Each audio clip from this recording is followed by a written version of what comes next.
In recent years, the 10,000 square mile Lake Erie has experienced algal blooms that form as a result of phosphorus runoff.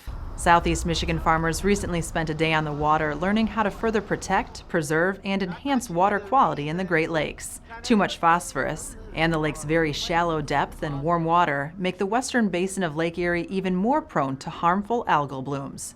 So when we talk about algae blooms and water quality issues within the western Lake Erie Basin, we're looking at a very complex problem that has numerous different sources that are contributors. In the past few decades, we've done a lot of work with some of the point source contributions, things like wastewater treatment plants, that are permitted on the amount of phosphorus that they're allowed as an effluent, as a pollution source. Now we're kind of looking at some of the non-point source contributions like fertilizer and agriculture and failing septic systems. Rob Masserant joined the boat tour along with his daughters Cassidy and Sydney. The Masserants own and operate a 500-acre corn, wheat, and soybean operation in Newport, Michigan. This epidemic with this algae bloom is becoming quite a crisis here in the last several years. And I had some other friends that had went on this tour last year, and they told me it was a well worth trip to understanding the magnitude of it. We see it on the news, we seen some aerial photos of it, but wanted to realize it firsthand.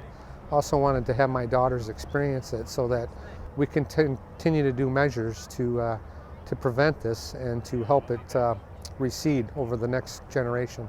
Rob wants the public to know that farmers are doing their part to be a part of the solution and not the problem. For one thing is there's several water intakes. So first of all, we have to the health and safety of our residents and our families, our communities. That's number one priority. We want to make sure that we have safe, good drinking water for future generations. And for us as farmers, we've started implementing filter strips and watching our phosphorus and nitrogen inputs into our fields, and incorporating fertilizers and getting them deep within the soil so that we can prevent the runoff and this algae bloom that these fertilizers are stimulating. So MEEP is it's a statewide program through Michigan Department of Ag. The really short version, it's an environmental certification program or verification program. Made possible by the Herb Family Foundation, the day-long event included presentations by the Monroe Conservation District, the River Raisin Institute, and the Michigan Agriculture Environmental Assurance Program.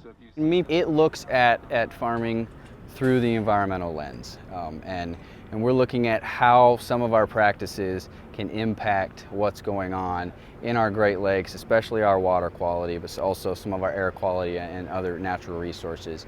And that's where it's geared towards. So the standards are, we're looking at things like nutrient management, pesticide management out in the farm field, some risk management on the farmstead as well, preventing things, like agricultural spills, making sure there's containment if those things happen, groundwater pollution, all those things.